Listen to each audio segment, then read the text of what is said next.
Bueno amigos, muy buenas noches, una semana más, bienvenidos. Ahora sí, ahora parece que sí, Jero, después Ahora de sí. que Skype no la volviera a jugar otra vez.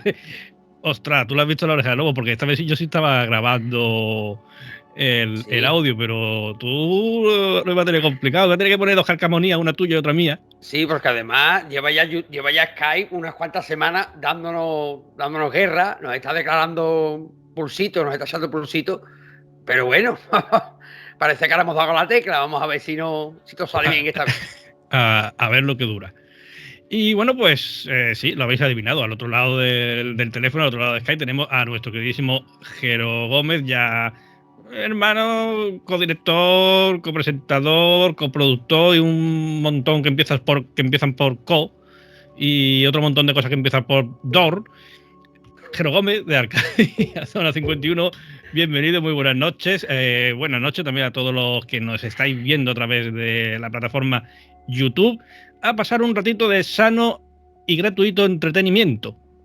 Correcto, Raúl. Muy buenas noches a toda la gente de TDN en iVox, en Sport Direct Radio, la FM de Málaga y en todas las plataformas de escucha de podcast, porque quien no nos escucha, porque no le da la gana, una cita del Doctor Purgatorio. Es la realidad.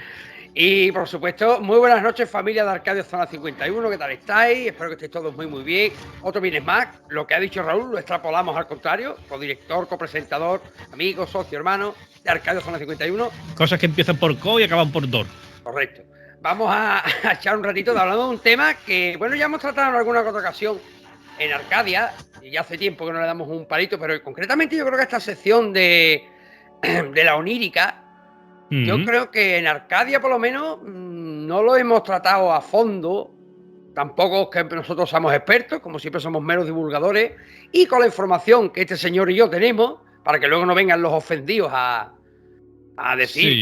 que nos inventamos las cosas, esto está sacado de páginas de ciencia y de, por lo menos la información que tengo yo, me imagino que la de Raúl también, páginas dedicadas al estudio y a la elaboración de estos trabajos sobre los sueños premonitorios, concretamente, que es lo que vamos a tratar hoy. Y os invito a quedaros al final del programa porque tenemos nuestro cierre, que ya se va haciendo poco a poco habitual en Arcadia también, que vamos a dar un par de palitos por ahí que os va a gustar, os va a gustar. Pero bueno, Raúl, vamos con el tema Sí. central, si te parece, los sueños premonitorios. Sí, bueno, yo de esto todavía no he hablado yo en turno de noche. Sí que hablé en su día de los déjà vu. Y bueno, fue un problema que creo que va a ser más o menos como este, que va a ir a caballo entre la ciencia más purista y, digamos, la parte también más esotérica, porque yo creo que de esos temas en los que ambos extremos son casi indistinguibles. O sea, cada uno defiende lo suyo, pero hay un momento en el que no se sabe cuándo empieza la ciencia y cuándo comienza el esoterismo, por decirlo de alguna forma, o digamos esa parte más paranormal. Uh-huh. Bueno, pues yo me gustaría, bueno, comenzar, ¿no? Vamos a explicar un poco brevemente, ¿no? ¿Qué son los sueños premonitorios? Y bueno, varias culturas de la antigüedad sostienen que los sueños eran mensajes de los dioses e incluso practicaban la incubación de los mismos con el fin de propiciar relaciones divinas. No vamos resumiendo, que los sueños eran mensajes de las distintas deidades adoradas por según qué cultura, porque claro, si hablamos de los mayas, pues tendremos a sus deidades, los cristianos tenemos la nuestra y los budistas tienen la suya. Sí, bueno, además me ha hecho gracia, o sea, me ha hecho gracia, me ha gustado lo que tú has dicho, lo de incubar, porque eso a día de hoy todavía persiste. Quien no lo sepa, se pueden tener sueños lúcidos. Y es decir, tú reconocer que estás soñando, que estás en un sueño y al igual que en la película Origen, esa de Leonardo DiCaprio, la película dirigida por Christopher Nolan, tú puedes llegar a dirigir el sueño y hacer lo que quieras en el sueño. Correcto. Eso, quien haya tenido la ocasión de experimentar eso, es brutal. Pero claro, tú imagínate eso, tú conscientemente toda la noche decir, voy a soñar, y cuando estás soñando decir, ahora este es mi mundo y aquí hago lo que yo quiero. Un mundo sin reglas, Jero. Película Origen, que por cierto no es la primera vez que se nombra aquí en Arcadia en TDN, ya la hemos nombrado más de una ocasión, pero sí que es verdad que eso sería algo brutal, ¿no? De hecho, yo he oído, no sé si será cierto o no, que hay varios grupos secretos, entre comillas, para la gente de los amigos de TDN que no me están viendo, entre comillas, que te enseñan a manejar tu mente de tal manera que puedas llegar a hacerlos. De hecho, se dice que los budistas, los monjes budistas, son capaces de hacerlo. Se cuenta, se dice, se oye, se rumorea por los mentideros que Sí, no, pero es cierto, o sea, y quien tenga un mínimo de curiosidad, tampoco tienes que irte al Tíbet a meditar hombre, con los monjes Shaolin, porque en cualquier biblioteca, en cualquier librería propiamente dicha que se precie en la parte de ocultismo, de parapsicología, etcétera, incluso te lo puedes encontrar en las zonas de autoayuda de psicología, porque no es algo, digamos, que sea parapsicológico, es algo real, que es tangible, pues puedes controlar tu sueño. Entonces hay muchísimos libros, imagino que en la red habrá un montón de vídeos también, o de incluso de podcast, para que son guías para, con una serie de ejercicios, ayudarte a conseguir esos sueños lúcidos. También digo una cosa, quiero advertir que quien quiera decir, venga, pues esta noche voy a soñar yo lo que me dé la gana. No, porque no es algo rápido. Esto es un poco como el que se inicia en la meditación. Quien dice, bueno, pues cojo, me pongo 5 minutitos, cierro los ojos, hago y ya me estoy meditando. No. y alcanza el nirvana.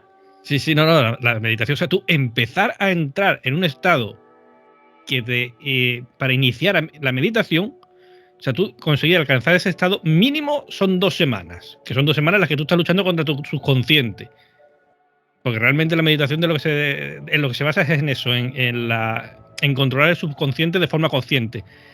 Y el tema del sueño lúcido, en cierto modo, es parecido. Entonces es una cosa que necesita su entrenamiento, necesita su disciplina y su constancia. No puede ser hoy lo hago, mañana no, ahora estoy haciendo este ejercicio, me ha aburrido. No, eso es algo, pum, lo que se viene a denominar a pico y pala.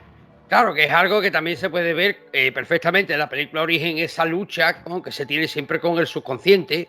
Correcto. Está representado siempre en la figura de las personas que aparecen siempre como, vamos a decirlo para que nos entendamos, como los actores figurantes del sueño, los secundarios, ¿vale? Las personas que están a tu alrededor, si por ejemplo tú en el sueño te sientas en una cafetería a tomarte un café, que en el momento que ves lo más mínimo ya se revelan. Pues es lo mismo, ¿no? Tú estás luchando contra el subconsciente. O sea, eso es algo que estamos hablando de como todo, ¿no? Todo es constancia, toda base de trabajo, toda base de sacrificio. Y que al fin y al cabo, pues quien tenga esa paciencia y esa perseverancia, pues me imagino que llegará a lograrlo. Sí. A ver, yo, o sea, mi mujer lo sabe, no sé si te lo he comentado, o sea, yo tema de meditación hago, cuando más o menos, últimamente más o menos tengo tiempo, pero sí, me inicié hace bastante tiempo. Y es cierto que cuesta mucho trabajo. Y yo quiero proponer ejercicio a los que nos están oyendo, a los que están viendo por YouTube. O sea, es algo muy sencillo. Simplemente 10 minutos. O sea, cojan cuando termine el programa, o cuando les apetezca, pero durante el programa no, a partir de que haya terminado. Pues que cojan y se sienten en un sillón cómodo, o en la cama no vaya a ser que te vaya a quedar dormido. O te pones en la típica posición de flor de loto y cerrar los ojos, y durante esos 10 minutos, además te puedes poner un temporizador en el móvil, que ahí ya es fácil para que no te extienda o diga, se me he quedado corto, me he quedado largo. Cerrar los ojos e intentar llevar la mente a blanco o a negro, es decir, a no pensar. O sea, la primera vez que lo haces, y sobre todo las primeras veces, pero que lo quiera probar, va a comprobar que esos 10 minutos se hacen muchísimo más largos de lo que tú crees que son los 10 minutos. Y segundo, no vas a conseguir dejar la mente en blanco y en negro. O sea, el cerebro subconsciente no va a dejar de bombardearte con imágenes, con recuerdos, con pensamientos. Y ahí es donde está la habilidad que hay que ir adquiriendo a través de los días, de las semanas y de los meses, de no seguir el hilo de esas imágenes, de esos recuerdos, de esos pensamientos que te lanza el subconsciente. Por eso digo que es una lucha entre el consciente y el subconsciente total. Y al principio se revela muchísimo porque evidentemente el subconsciente no quiere que lo controles. Claro. Pero bueno, Raúl, ¿hasta qué punto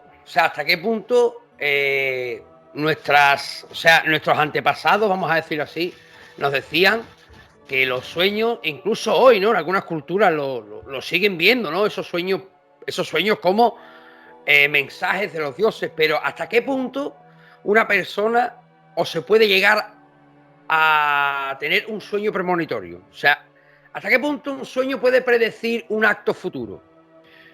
Pues lo vamos a ver, ha habido muchísimos casos, no solo a nivel particular de la gente de a pie, sino de casos famosos, de incluso personajes históricos que han tenido esos sueños. Yo te voy a nombrar algunos. Lo sé. Y bueno, incluso de casos en los que ha habido sueños premonitorios, que lo desglosaremos después un poco después. Yo he tenido un caso reciente, ojo, no fui yo, no me ocurrió a mí, pero sí una persona muy cercana que fue de esas miles de personas que tuvo un sueño premonitorio con el 11S. Da la casualidad de que de eso hay muchísimo escrito sobre las premoniciones del 11S. Y claro, pero esto, perdón Raúl, pero esto, ¿sí? Claro, date cuenta tú que después del 11 de septiembre se hicieron famosos muchos casos de gente que supuestamente había soñado. Claro, ahora esto es como todo, ¿no? Nosotros vamos a decirlo aquí, vamos a darlo como dato, ya cada uno que lo coja de forma deportiva, y tú te lo puedes creer o no, pero bueno, claro, los datos están ahí. Que esta persona, muy cercana, mucho. No, pero yo no me refiero. A ver, yo no me refiero a esta persona, no, me refiero a los que se hicieron famosos, a los que trascendieron a la prensa. Claro, eso sí. Pero yo te quiero poner el ejemplo de esta persona. Sí. De mi círculo muy estrecho. Y 2 semanas antes del 11S hacía un viaje. Que tenían que tomar un avión. Bueno, pues unos días antes de tomar ese vuelo, en un sueño, una voz le dice: no cojáis ese avión, que van a morir todos quemados.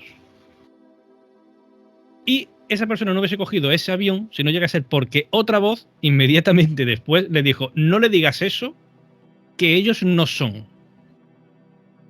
Yo estoy hablando de 2 semanas antes del 11S. Claro, cuando me lo explicó me dijo: mira Raúl, esto tal, no, he estado a punto de no coger el vuelo si no llega a ser por la otra voz que se sobrepuso a la primera, diciendo que ellos no son, que no nos dijeran eso. Claro, cuando tú a las 2 semanas ves, después de que te hayan dicho eso, ves los aviones estallando en llamas dentro de las Torres Gemelas, pues se te ponen los bollos de punta. Tú dices: madre mía. Ya no estamos hablando, ojo, de si los atentados de las Torres Gemelas pasaron o no pasó, fue o no fue. Estamos hablando de cientos de vidas que se perdieron, bueno, miles de vidas que se perdieron ese día. El hecho de que si es un atentado, fue un autoatentado, fue una falsa bandera, eso ya lo tratamos en su día aquí en Arcadia con Iván Torregrosa, que nos hizo un programa maravilloso.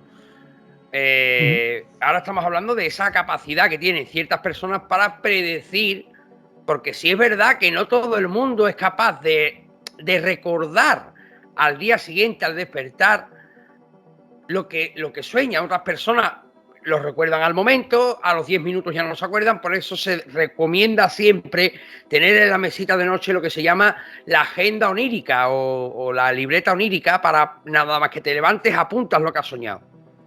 Yo ahí hay una puntualización que quiero hacer, y es que evidentemente el sueño se acaba difuminando.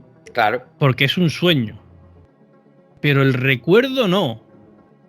Y cuando tú sueñas algo muy real, que no estás soñando cosas, por ejemplo, ver a alguien fallecido, un aviso, como es en este caso, y lo recuerdas con total exactitud, ojo, a lo mejor no estamos hablando de un sueño, a lo mejor es un recuerdo. Claro. Es una vivencia propiamente dicha. Porque el sueño siempre se acaba evaporando. Correcto. Más, siempre que la física asegura que, ¿no?, que el tiempo en sí es una dimensión, al igual que las otras, ¿no?, a lo largo de la cual pues se puede viajar en cualquier sentido, ya sea La hacia el cuarta pasado. dimensión. Exactamente, ya sea hacia el pasado o hacia el futuro, en forma muy parecida a lo que viene siendo el espacio, ¿no? Los sueños, en estos casos, pues permitirían aproximar las imágenes del tiempo futuro, los sueños premonitorios, ¿se entiende? En cambio, las teorías ocultistas aseguran que cuando uno duerme, el alma sale del cuerpo y tiene un contacto con el más allá, de donde extraería imágenes de acontecimientos que aún están por venir. Esto ya sería un poco como rizar el rizo, ¿no? Ya estamos hablando de los viajes astrales, en fin. Bueno, sea como fuere, como bien ha dicho Raúl anteriormente, a lo largo de la historia existe un sorprendente registro de los sueños premonitorios en personajes bastante famosos, e incluso la Biblia recoge algunos. Ya, vamos, para algunos puede ser un libro de ciencia ficción, como es mi caso. Para otros, pues, es un libro realmente escrito por la mano de Dios. Ciertamente vamos a hablar, claro, la Biblia como base histórica no tiene ninguna, pero bueno, vamos a cogerlo, vamos a cogerlos deportivamente. No, vale. Espera, vamos, ya de la Biblia ya hablamos otro día, cuando tengamos aquí a la Biblia. Sí. Pero bueno, mira, la Biblia, por ejemplo, nos cuenta que José, hijo de Jacob, soñó que el sol, la luna y 11 estrellas se postraban ante él. El sueño, al parecer, anunció la elevación del mismo José, que luego de ser vendido como esclavo por sus 11 hermanos y enviado a prisión en Egipto, se transformó en el hombre más poderoso de esa nación después de descifrar los sueños del faraón, que también ya se ha contado muchos libros y tal. Pero bueno, mira, tenemos un ejemplo de sueño premonitor en la Biblia. También nos relata la Biblia pues el famoso sueño del faraón, que soñó que del Nilo subían 7 vacas gordas y de bella presencia que pastaban entre los juncos, pero después salieron 7 vacas flacas y de fea presencia que se comieron a las primeras. Esto ya sabemos lo de los 7 años de vacas flacas, 7 años de vacas gordas, que hay que ahorrar, que en fin, patatín, patatán, ¿no? Bueno, pues, en el sueño no salía Pedro Sánchez de fondo pastoreando las vacas flacas. No, pastoreándola no. Tenía que haber sido una de las vacas gordas que se lo hubiera comido la flaca. Bueno, lo que te quiero decir, al hijo puta. Vaya tela, tío. No, pero sí es verdad que, bueno, ya no solo en la Biblia, ¿no? Por ejemplo, la reina Olimpia, madre de Alejandro el Grande, soñó que su marido ponía en su vientre un sello con la efigie de un león. Al parecer, pues, según la historia, el sueño, pues, lo que hacía era vaticinar el valor y las conquistas de su hijo. ¿Vale? El mismo Alejandro Magno, durante el asedio a la ciudad fenicia de Tiro, en el año 332 a.C., pues soñó con un sátiro danzando sobre un escudo. Su interpretador de sueños, Aristandro, reconoció este sueño como un ingenioso juego de palabras. Sátiro en griego, podía ser tomado como sátiros, cuyo significado sería tiro es tuyo. Alejandro prosiguió la campaña contra la ciudad de Tiros y conquistó la ciudad. Toma. ¿Sí? Ha liado puta, ha liado hasta que no. La busco a la puerta hasta que ha dicho, ahora me cuadra. Hombre, como diciendo, como yo le diga al cabrón algo que no me gusta, me corto el pescuezo. Sí. No, pero sí es verdad que, hombre, claro, obviamente, esto es como todo. Esto sabemos lo que nos cuenta la historia. Pero claro, ya cada uno que lo coja como quiera. A mi modo de ver, en este caso, por ejemplo, el pronosticador de sueños, ya sabemos todos la mala leche, vamos a decirlo claro, que tenían los gobernantes, los gobernantes en aquella época, y cómo trataban a sus esclavos, porque no deja de ser un esclavo, por mucho que sea el interpretador de sueños. Entonces, ante el miedo, pues siempre se decía lo que el rey quería escuchar, lo que el emperador quería escuchar. Para algunos Alejandro Magno pues era un libertador, era un dios, para otros era un tirano. Esto es igual que todo. Sí. Bueno, el tema de los sueños, como tú bien has dicho, claro, no se sabe muy bien a dónde vamos, ¿no? Cuando dormimos, porque bueno, sabemos que nuestro cuerpo está ahí, pero la conciencia realmente a dónde va. Mientras el cerebro se repara durante el sueño. Y bueno, ahí es donde entrarían los sueños premonitorios. Según la ciencia, pues bueno, pues parece ser que dicen que simplemente lo que durante el sueño premonitorio lo que se hace es decodificar o reordenar ciertas señales, ciertas piezas que de forma inconsciente captamos, ¿vale? Sin embargo, claro, pero cuando, por ejemplo, alguien ha soñado, o tantísimas personas soñaron con cosas como el 11S, por ejemplo, esto ya te entronca en algo, no sé si tú lo conoces, el proyecto Conciencia Global.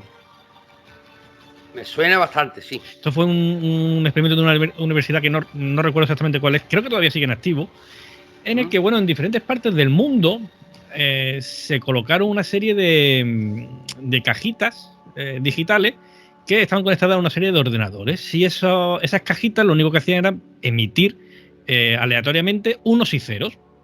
Entonces, aproximadamente siempre, pues la proporción debe ser en torno al 50% de unos y en torno al 50% de ceros. Sí, mira, te voy a dar los datos, ¿vale? Creo que había incluso, no sé si todavía sigue habilitada la página web en la que tú puedes ver la evolución en tiempo real de esas cajitas lanzando unos y ceros en tiempo real. El proyecto de conciencia global, GCP, estudia desde agosto del 98 una posible conexión entre la actividad mental colectiva de los humanos. Hasta diciembre de 2015 se registraron 500 sucesos globales de puntuación Z, o sea, que todavía siguen activos. Pues resulta que, claro, eso que es lo que quiere demostrar, que la mente puede, o la mente global en este caso, puede afectar a la materia. Es decir, si va a ocurrir algo o ocurre algo, pues los unos o los ceros ya dejarán de estar en torno al 50%. Habrá mayor cantidad de unos o mayor cantidad de ceros. Es decir, pues a lo mejor tendríamos un 80% de unos o de ceros. Ya no, porque por muy aleatorio que sea, tú puedes tirar 15 veces, 20 veces una moneda al aire y va a estar en torno al 50% las caras y las cruces. Bueno, pues resulta que el más gordo fue precisamente con el 11S. Y se puede entrar a la página web, yo lo hice, y puedes acceder al histórico y a fechas concretas. Y ojo, porque el día antes del 11S, es decir, el día 10, ya empezaba a haber irregularidades en la gráfica. Evidentemente tocó su techo máximo durante los atentados y después fue bajando lentamente durante el día siguiente. Y es decir, o sea, ahí lo que se demuestra es que realmente la humanidad, nuestra conciencia funciona como una colmena gigante. Y efectivamente la energía que produce es capaz de alterar esas emisiones aleatorias de unos y ceros. Correcto. Y además es algo que yo no me estoy inventando, que cualquiera puede entrar en la página web, que tú si quieres pon después el enlace en la descripción y puede acceder a las fechas y verlo. Otro caso también muy sonado donde no era tan brutal como el 11S, pero sí que también se apreciaron irregularidades, por así decirlo, o esas anomalías, fue cuando el tsunami de aquel famoso del Círculo de Fuego.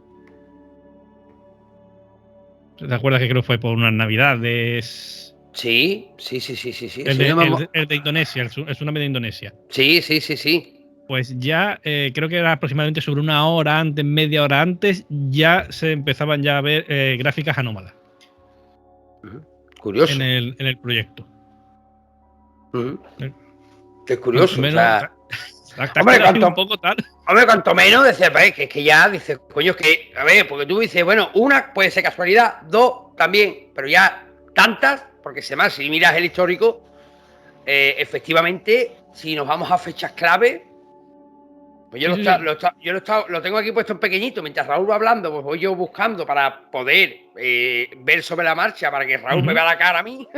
Sí. Porque, y es que además me he quedado tan serio, porque es que realmente, dice tu coño, es que es raro de cojones, porque de la manera que el día antes del 11S, sí, ¿no? Porque además el día antes del 11S, cómo suben esas gráficas y después el bajonazo que pegan. Sí, y tú dices, bueno, ¿y esto cómo? Claro. Porque estamos hablando de una serie de cajitas repartidas a lo largo del mundo, en algunos sitios clave.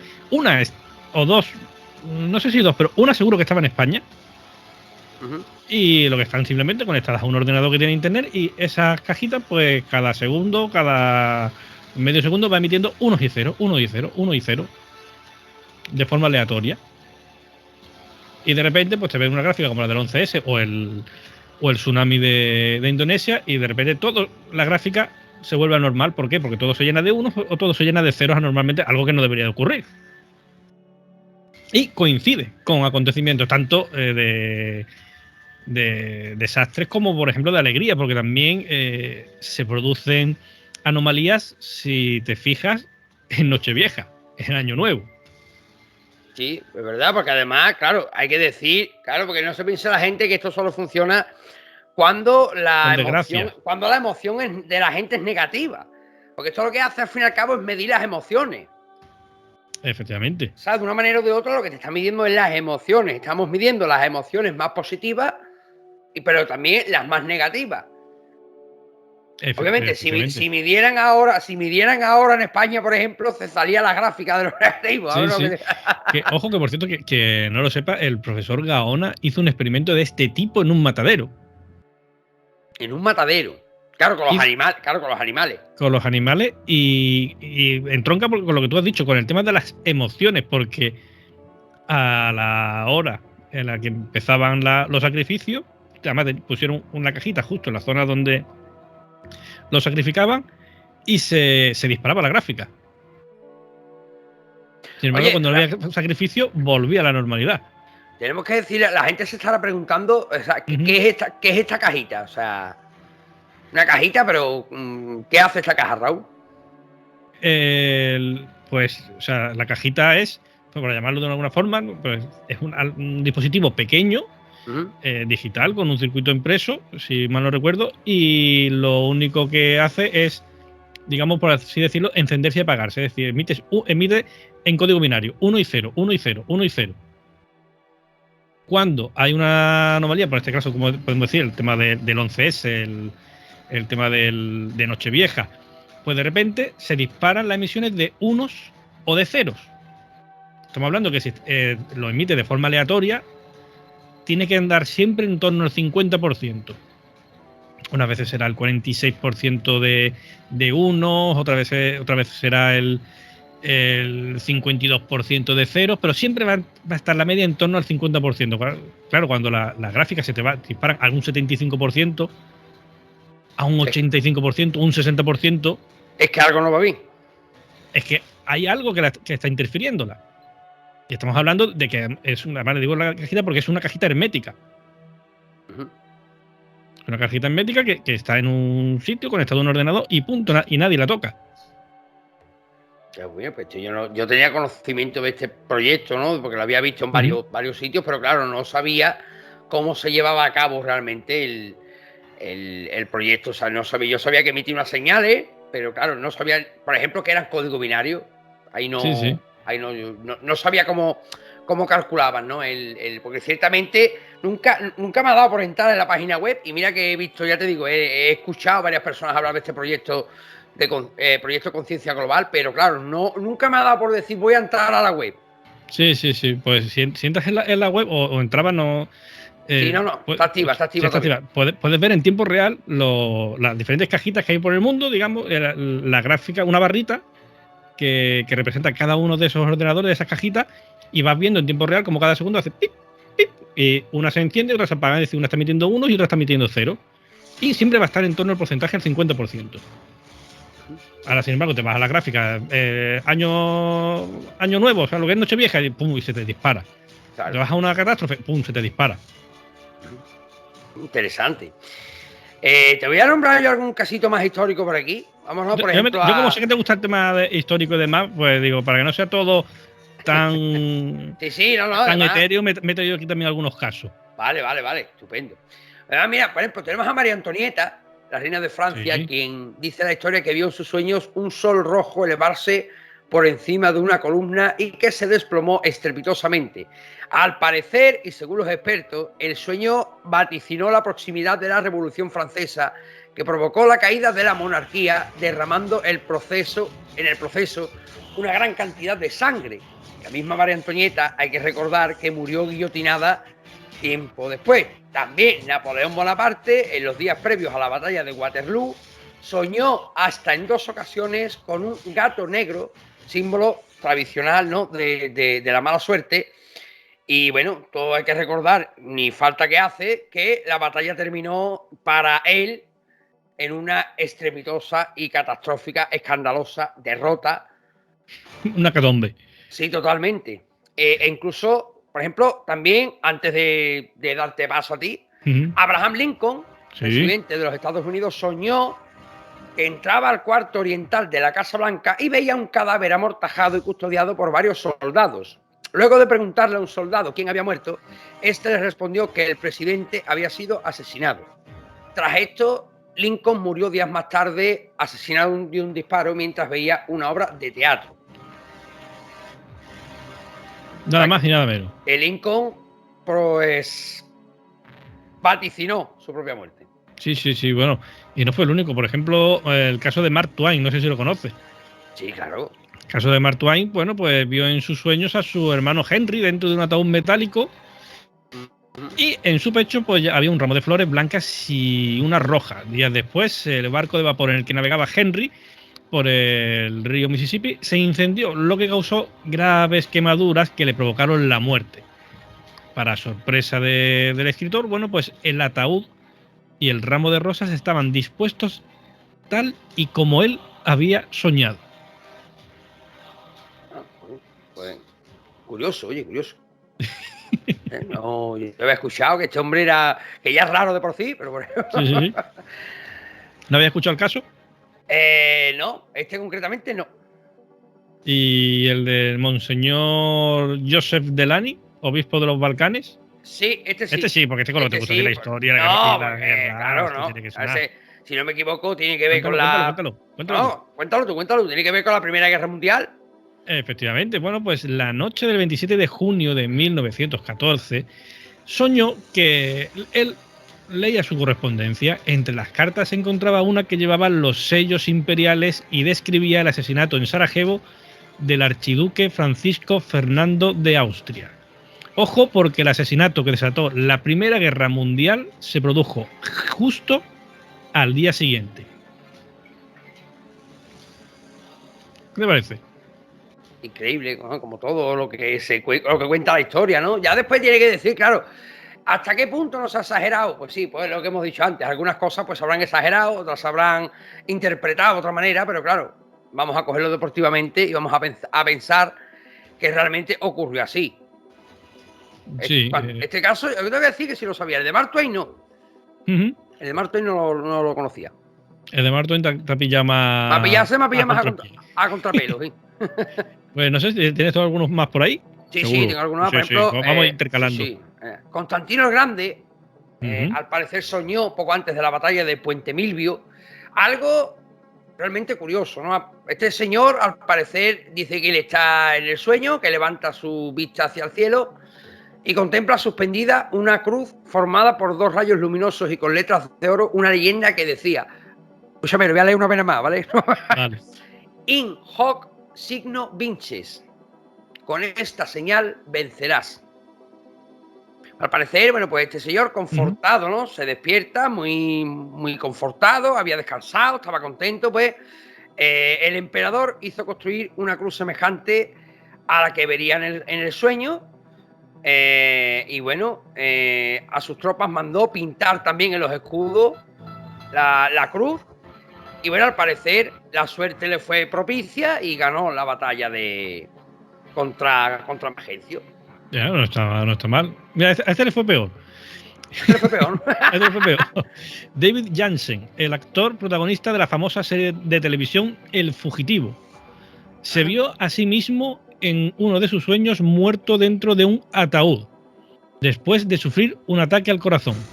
Su vaticinio se cumplió solo 2 días después. O sea, que estamos hablando de que no es tampoco no es Abraham Lincoln el único que provocó predijo su muerte. Sino No. O sea, bueno, ejemplo, cuidado con lo que soñáis, porque si os soñáis, os veis pajaritos, ojo, cuidado. También hay que, bueno, por ejemplo, el líder pacifista Gandhi, sí, pues al parecer dice que llevó su desobediencia civil no violenta contra el Imperio Británico por un sueño en el que se veía a él llevando a cabo esta revuelta y saliendo victorioso, ¿no? Pero bueno, uno de los más conocidos, o más conocidos para los que nos gusta, ¿no?, andar en este tema, en estos temas, es el sueño de Auguste Kekulé. Ajá. Que soñó con una serpiente cuando estaba inmerso en saber la estructura química del benceno. Sí. En el sueño se recomponían los átomos y moléculas ante sus ojos y formaban y la forma de serpiente que se mordía la cola. Finalmente, pues en base a este sueño, estableció las estructuras químicas del benceno y otros muchos componentes.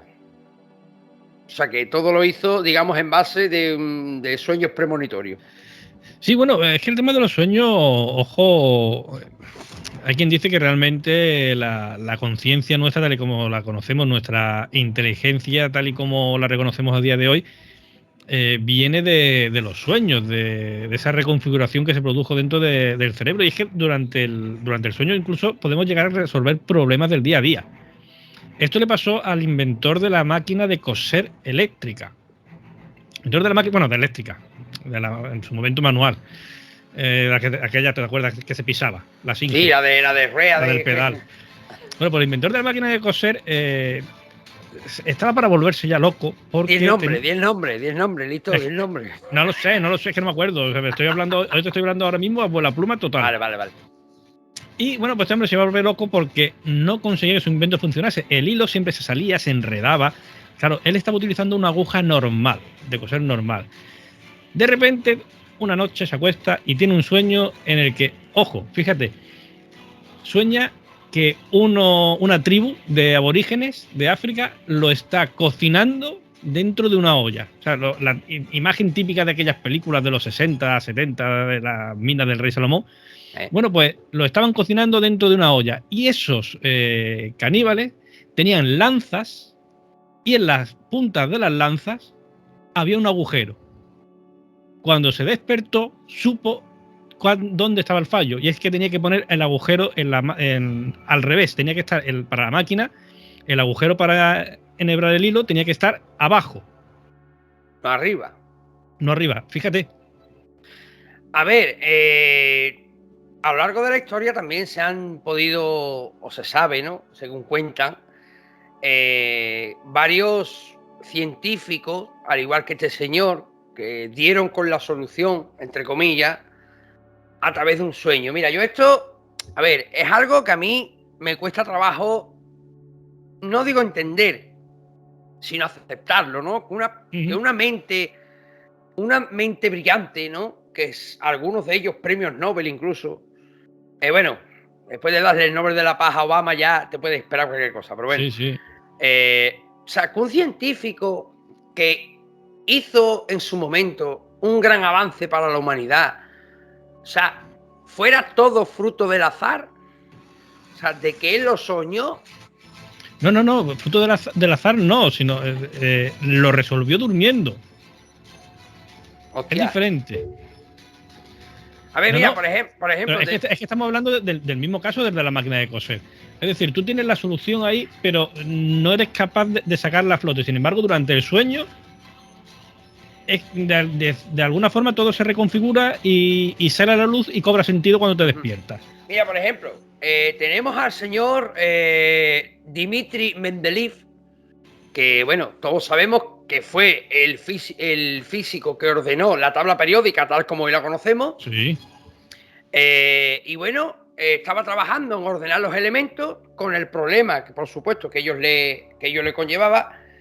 Y bueno, ciertamente llega un punto que el hombre, pues al parecer está trabajando varias horas seguidas, todos como tú bien, ya que vamos a seguir con los símiles cinematográficos, de estos científicos que no duermen, que se pegan un montón de días, y llega un momento que cae rendido. Bueno, pues según él cae en sueño profundo, entra en una habitación y ve la pizarra ordenada con todos los elementos según un orden y una clave. Él, al parecer, despierta, aplica la misma clave, y pudo ordenar la tabla periódica de los elementos, predecir el peso atómico y las propiedades físicas hasta de aquellos que estaban aún por descubrir. O sea, espérate. Sí. No, pero a ver, es que ahí estamos hablando de que él esa información la tenía allí, lo que pasa es que dentro de la cabeza, pero todavía no había conseguido decodificarla. Y durante el proceso del sueño, perdón, es cuando se decodifica. No estaríamos hablando de azar o de suerte o de soñar cosas raras y a partir de hilvanarlo, sino que el sueño es quien te reordena la información. Claro, lo que pasa es que evidentemente, como el caso de este hombre, el inventor de la máquina de coser, al ser un sueño, ser algo onírico, no es tan evidente, no es tan obvio, te lo da en forma de símbolo. No, este señor. Este hombre es que encima lo vio en la pizarra. Sí, no, es que él dice que él en sus memorias dejó escrito que él vio la pizarra ordenada según una clave, que él aplica la misma clave, no solo ordena el tío, con dos cojones, no solo ordena la tabla periódica, sino que además predice el peso atómico y las propiedades físicas de algunos elementos que incluso no se habían descubierto. Sí, pero bueno, pero es que ahora aquí cabe otra cuestión, que es lo que decíamos al principio. ¿A dónde vamos en el sueño? Porque, ¿y si durante el sueño estamos abriendo una puerta? Yo te lo voy a decir así de claro, y la audiencia de TDN lo sabéis, es algo que yo he hablado con nuestra queridísima amiga en común, Tessa Romero. Yo, desde mi experiencia, para mí, a ver cómo te lo explico. El cerebro sería como el router, ¿vale? Que nos conecta con lo que es realmente la conciencia, que estaría por encima nuestra. Es decir, yo, según mi experiencia, según mi forma de entenderlo y de verlo, digamos, la conciencia no estaría dentro de nuestra cabeza como es la creencia popular, sino estaría por encima y el cerebro sería ese router que nos conecta con la conciencia. Claro, ahora, ¿qué pasa? Claro, imagínate, ese router está como el router de Orange, el router de Vodafone, está capado. ¿Vale? Hay una serie de puertos que están abiertos, otros que están cerrados. Y si durante el sueño, que esto también es extrapolable a los estados alterados de conciencia, cuando tomas una droga, cuando realizas meditación, tal, y si durante el sueño o esos estados alterados de conciencia se abren una serie de puertos que tendrían que estar cerrados, ¿qué ocurre ahí? Pues que a lo mejor estamos conectando con ese algo más que hay ahí donde está flotando nuestra conciencia. Y que evidentemente esos puertos tienen que estar cerrados porque si no, posiblemente nos explotaría la cabeza. Pero de vez en cuando se abre temporalmente uno de esos puertos y entra información. Y podría ser, por ejemplo, una forma de explicar esos casos de sueños claves, como tú estás comentando, o esos momentos de inspiración divina que tienen algunos genios. Hay más científicos que tuvieron sueños similares al anteriormente mencionado señor Mendeleev, que fue premio Nobel, por ejemplo. Mendeleev fue premio Nobel de física, si no me equivoco. Bueno, pues, por ejemplo, en el 1922, el danés Niels Bohr descubrió la estructura del átomo gracias a un sueño. O, este te va a gustar, Oppenheimer. Oppenheimer, uno de los jefes del proyecto Manhattan, que como todos sabéis, pues logró con su equipo la primera explosión nuclear el 16 de julio del 45. Bueno, pues él afirmó que pudo corregir los errores en la prueba atómica que iban a realizar gracias a un sueño.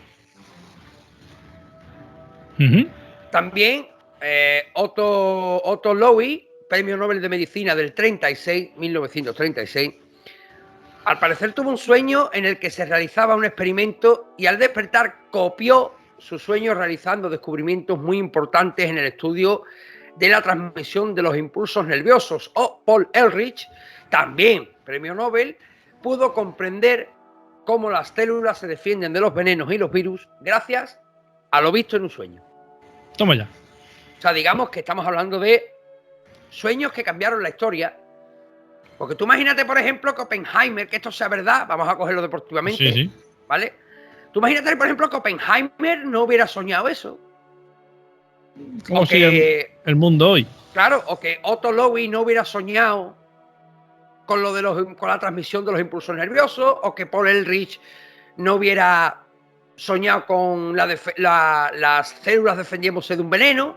Pues claro, ¿cómo carajo hubiéramos salido adelante si esto no ocurre? Pues obviamente pues el mundo sería de otra manera. Claro, por ejemplo, ¿qué hubiese pasado de este hombre si no hubiese soñado lo que soñó? Por ejemplo. Edwin Reed. Este hombre... ¿Quién? Edwin Reed. Fue un naturalista y director del Museo de Historia Natural en Concepción, Chile. Y bueno, pues este hombre siempre se arrepentirá de aquella penúltima siesta que se echó. Porque soñó que paseaba por una avenida y al final de la cual pues veía una tumba de mármol con su nombre y una fecha, 7 de diciembre de 1910, fecha en la que murió. Muy bien. Toma ya. Pero bueno, ojo que no todas las premoniciones son malas, porque, bueno, igual que con el 11S, da la casualidad de que muchas personas tuvieron sueños premonitorios en relación al Titanic. También. Y bueno, pues un tal J. Conon tenía reservado su billete con un mes de anticipación y pudo cambiarlo en el último momento tras soñar que veía el Titanic flotando en el Atlántico con la quilla al aire y los pasajeros con sus equipajes flotando en el agua. Ojo, porque dejó testimonio escrito de ello ante notario 3 días antes con la firma de 3 amigos y adjunto el comprobante de reserva y de cancelación de los billetes. O sea, esto no es... uy, qué suerte, menos mal que me he montado, que había soñado o no. O sea, 3 días antes de que zarpase el Titanic, este hombre lo puso todo por escrito y con los recuerdos ante notario. Y con firma de testigos. Increíble. O sea, bueno, también el fenómeno creativo por inducción en un sueño premonitorio lo vamos a extrapolar también al mundo del arte, donde, por ejemplo, te lo voy a mencionar de pasada porque hay un tema del que te quiero hablar antes de irnos a nuestro cierre, que ya que has nombrado tu 11S. Bueno, pues por ejemplo, Richard Wagner compuso las bases musicales de la ópera Tristán e Isolda y del Oro de Rin gracias a, según sus memorias, las pautas que recibió durante lo onírico. O sea, durante un sueño, ¿no? Por ejemplo, Robert L. Stevenson tuvo un sueño con los primeros, en los que leía los primeros párrafos de su obra El Dr. Jekyll y Mr. Hyde. Y después tenemos también, por ejemplo, a Lewis Carroll, que tuvo como inspiración sus propios sueños para luego plasmarlos en un libro que tendría como título Alicia en el País de las Maravillas. Que yo ahí discrepo. Yo creo que el señor Lewis Carroll tenía un problema con las drogas, porque... Vamos, no. Sí, no. Vamos a ver, el libro, bueno, ya esto ya lo del sueño, yo creo que en el caso de Lewis Carroll es por ponernos románticos, ¿vale? Sí, todos sabemos que los cuentos en aquella época eran muy diferentes a los que nos cuentan ahora. Alicia en el País de las Maravillas, y yo siento mucho a los niños que les voy a joder la infancia y les voy a partir eso, pero Alicia en el País de las Maravillas está basado en el cuento original que se escribió en aquella época. Era una niña que era adicta a las pastillas. ¿Cómo ya? Sí. Por eso veía conejitos blancos y veía... esas cosas. Vale, ahora te fumas 2 trócolos y ve a los tabú, pero... No, pero sí, es en serio. O sea, Alicia era una niña que tenía problemas familiares, problemas en casa con su padre, que alcohólico, para arriba, para ti, para atrás, y era adicta a las pastillas. O sea, ya con el paso del tiempo, pues claro, todos sabemos la verdadera historia de Blancanieves, la verdadera historia de Caperucita, la verdadera historia que coge Disney y te tergiversa todo. Y te la cambia. Todo a su antojo. Pero sí, por ejemplo, a lo artístico también. Te doy un último caso de uno que se salvó por los pelos gracias a que le dio sueño. Por los pelos, venga. Mira, Horacio a caballo. O sea, pero Horacio, a ver, pero no que iba él a caballo, sino se llama Horacio a caballo, pero a caballo sin H y con doble L. Y con B, quiero decir, con V. ¿Vale? Vale, a caballo. A caballo. Pues campeón de los pesos mosca en los años 70. Estando en Tokio, tenía que tomar un avión para trasladarse hasta Buenos Aires, con escala en San Francisco. Sin embargo, tuvo un sueño impactante tras el cual ordenó a su manager que cancelara los pasajes para él y para todo su equipo técnico, que iban a salir en 2 días. El avión que deberían haber tomado explotó en el aire al despegar. Este accidente tuvo lugar en 1965. Bueno, para que veas que cuando no está para ti, hasta en sueños te avisan. Totalmente. Totalmente. Bueno, Raúl, yo esto ya, lo que yo voy a contar ahora, ¿vale? Que cada uno lo tome como quiera, ¿vale? Las profecías sobre el atentado a las Torres Gemelas que se anticiparon 33 años. Hostias, ese no lo conocía yo. 33 años. Pues al parecer los 1968... ¿Pues tú me estás hablando de la carta de las cartas Inguo? No. Los que se oponían a la construcción de las torres, al parecer, ilustraban notas en los diarios con los edificios y un avión a punto de estrellarse con ellos. Ajá. Al parecer, bueno, esto es una imagen que cuando la vemos no podemos evitar que se nos erice el vello. Un avión a punto de estrellarse contra las Torres Gemelas del World Trade Center de Nueva York, pero lo que más estremece es que la imagen no pertenece a un fotograma de los atentados del 11S, sino que fue publicada como un aviso publicitario sobre los peligros que encarnaba la construcción de las torres 33 años antes del 11 de septiembre, en 1968, cuando las Torres Gemelas todavía eran un proyecto. ¡Ostras! 11 años después, en 1979, otro aviso de la línea aérea estatal de Pakistán recreó la escena con una imagen todavía más temible, un gigantesco avión recortado en el perfil de las dos torres que ya funcionaban a pleno rendimiento como centro del comercio mundial.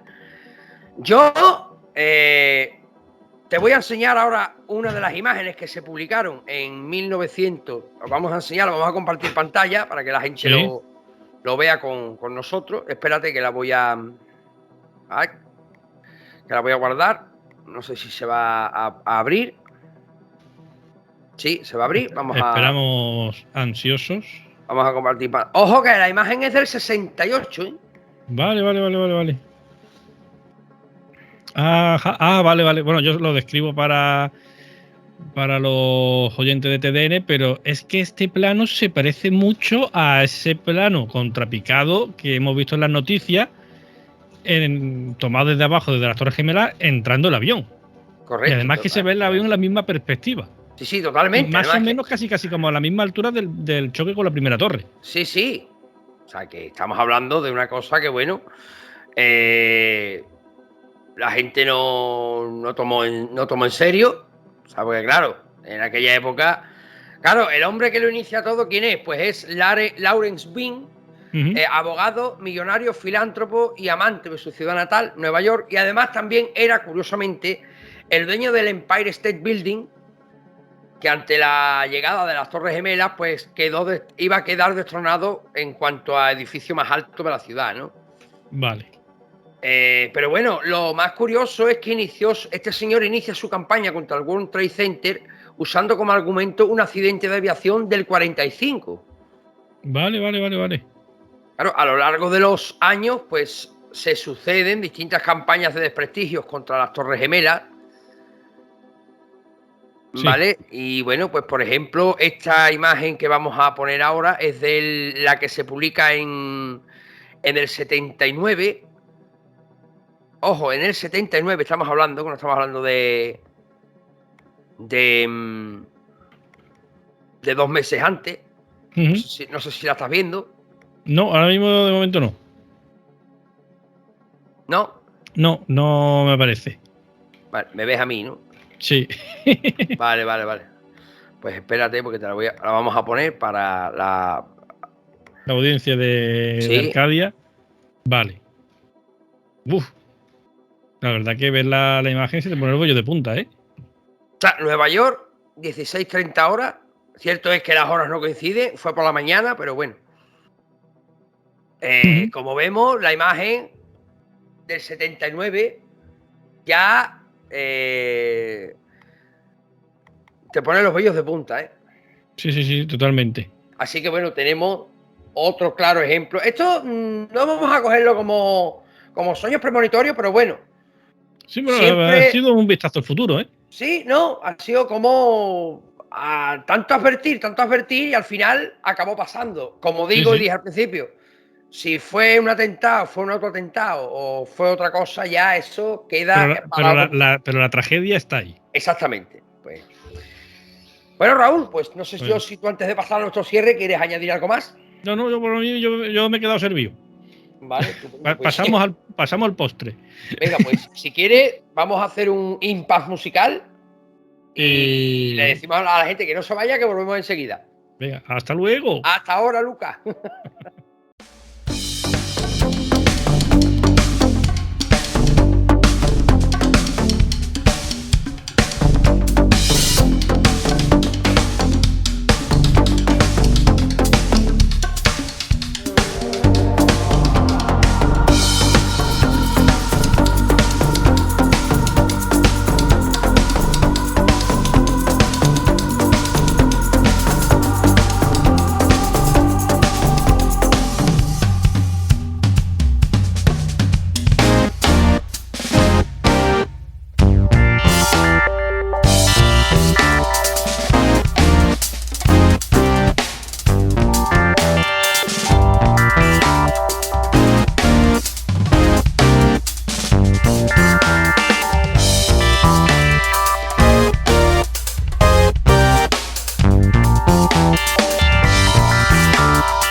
Bueno, pues entramos en la recta final ya de nuestro programa conjunto. Ojo, si alguien quiere saber la canción es Unbreakable, ¿eh? O voy a decirlo.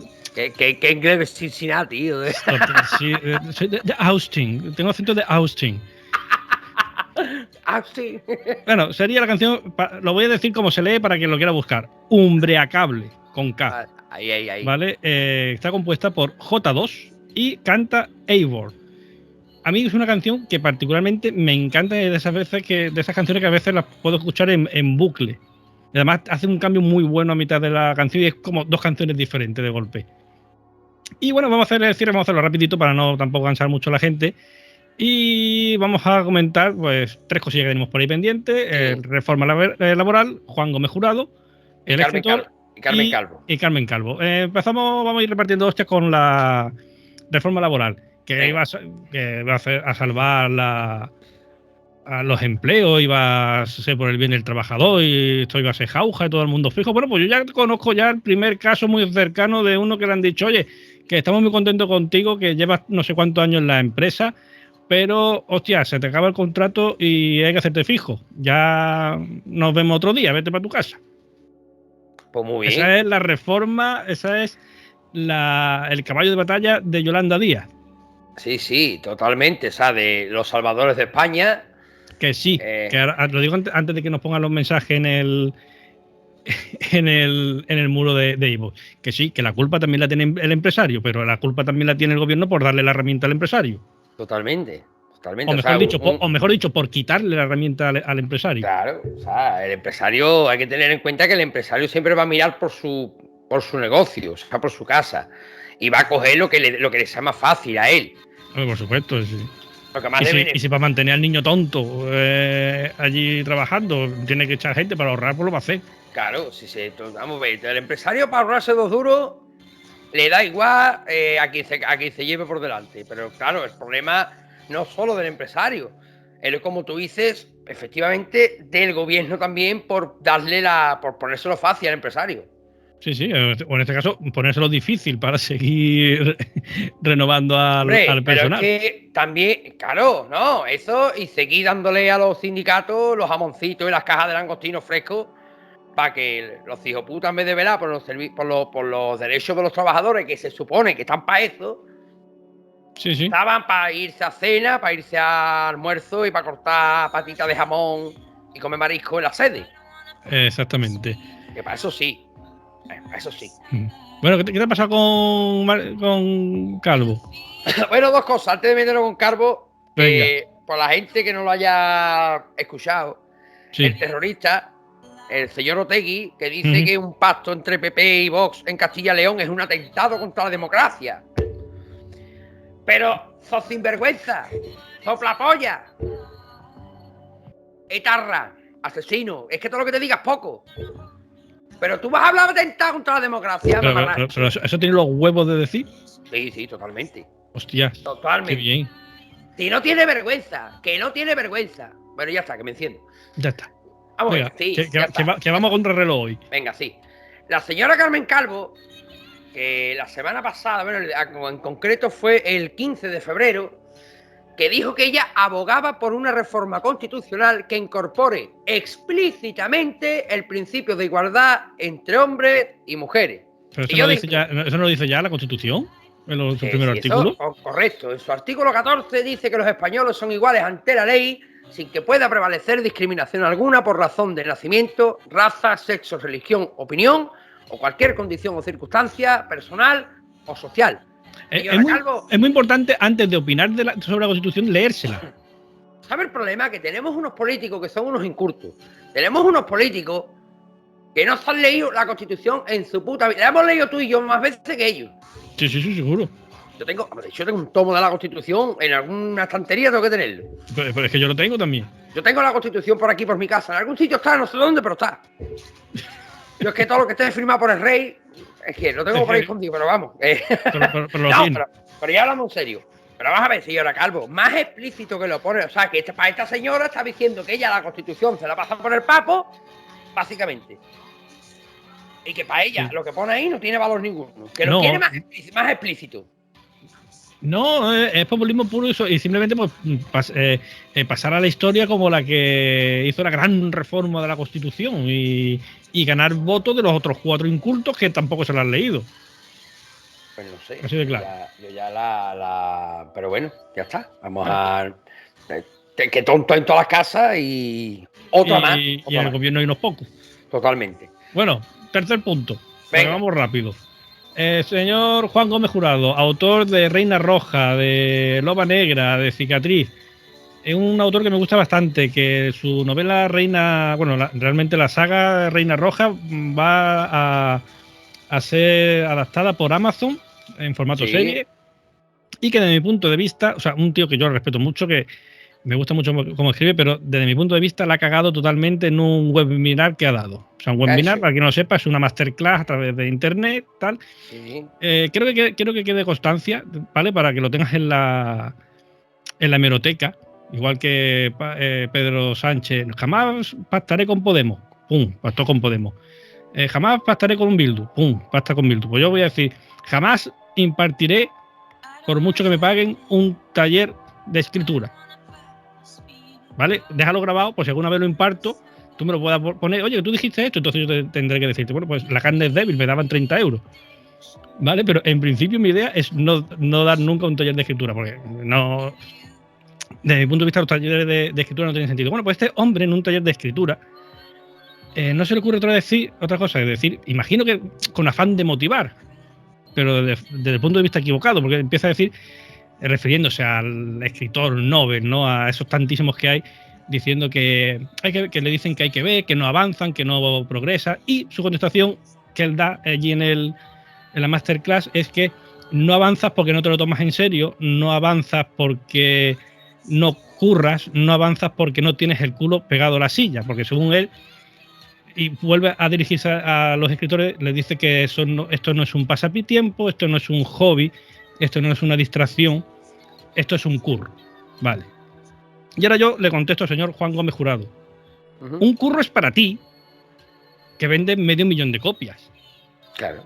A €1,50 por copia, haz números, pero el que tiene que levantarse a las 7 de la mañana para ir a currar, para llenar la nevera, para pagar la hipoteca, y que se puede sentar 1 o 2 veces por semana, media hora, a escribir, ¿a ese tío le vas a decir tú que eso es un curro que no se lo está tomando en serio? ¿Perdona? Desde mi punto de vista, creo que ahí ha patinado Juan Gómez Jurado de largo, se ha pasado de frenada, pero de largo.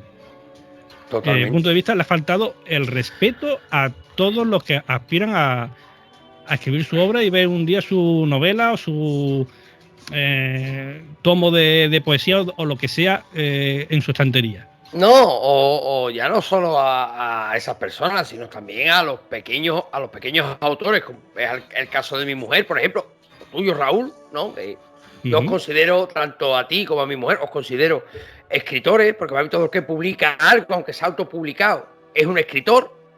Está su obra publicada a disposición de quien quiera escribirla y leerla. Pues por eso yo, pues a ti y a mi mujer, os considero escritores. Muchas gracias. Y les ha faltado, no, sí, y les ha faltado el respeto, no solo a ti, a ti, a ella, sino a todos esos pequeños escritores que están ahí. Ya no digo con ganarse la vida, porque por desgracia en este puto país de mierda, si no tienes padrino, no va a ningún lado. No va a ninguna parte, pero sí que es verdad que bueno, pues hay veces que estos señores dejan mucho que... Después se preguntarán por qué infunden tanto odio en las redes sociales o por qué los insultan tanto, pero... Sí. A ver, yo creo que él lo quería decir con intención de motivar tal y cual, pero creo que ha patinado. Sí, totalmente. Creo que no ha sido el tono correcto, o sea, no, tampoco le quiero echar toda la culpa. Yo lo quiero, digamos, culpar, valga la redundancia, a un mal enfoque a la hora de comentarlo. Totalmente. Y con esto y bizcocho yo me voy yendo porque se nos está yendo el tiempo. Sí, ya la semana para el próximo Idiocracia, yo quiero decir que a mí me gustaría, por lo menos, Raúl, que tú y yo nos sentáramos a hacer esto que nos gusta de contar estas noticias, pero también vamos a dar un palito a ciertos programas electorales que están ya publicándose y pululando por las redes. Estupendo, porque como nadie se los lee. Los cuales he tenido la ocasión de leer, y concretamente ese que critican tanto, el panfletito verde, es el que más me ha llamado la atención, pero no por nada, sino porque... Por coherencia. Está todo el mundo criticándolo, pero es que después es el más coherente. Sí. Ojo, que después lo hagan o no lo hagan ya es otra cosa, pero que es el más coherente, también te lo digo. Así que para el próximo Idiocracia, o sin Idiocracia, nos sentamos aquí, lo ponemos, pre-campaña electoral, o ya veremos cómo coño lo llamamos, pero... Que, ojo, y ahí queda nuestro proyecto, que cuando haya elecciones tenemos que hacerlo, haremos nuestra gran noche electoral en directo por YouTube. Vamos a estar aquí conectados hasta que el cuerpo no da. Ah, por cierto, dime. Vamos a estar también muy atentos porque vamos a presentar también el libro de nuestra compañera y... vamos, la que corta el bacalao aquí cada día. Porque ahí está Estefanía también, que es la que corta ahí en tu casa. ¿No? Sí, totalmente. Vamos a presentar el libro también y bueno, pues muchas cositas muy interesantes que se vienen ya mismo. Así que Raúl, pues antes de despedirnos, darte las gracias por haber estado con nosotros y por haberme dejado ser partícipe de tu programa un viernes más. A ti siempre. Un saludo a toda la gente BTDN en iVox, en Sport Direct Radio en la FM de Málaga, en todas las plataformas de podcast, y a la gente de Arcadia Zona 51. Pues familia, que nos vemos el próximo viernes con nuestro compañero Raúl Casini y con un invitado que os va a gustar. Hasta la semana que viene. Hasta la semana que viene.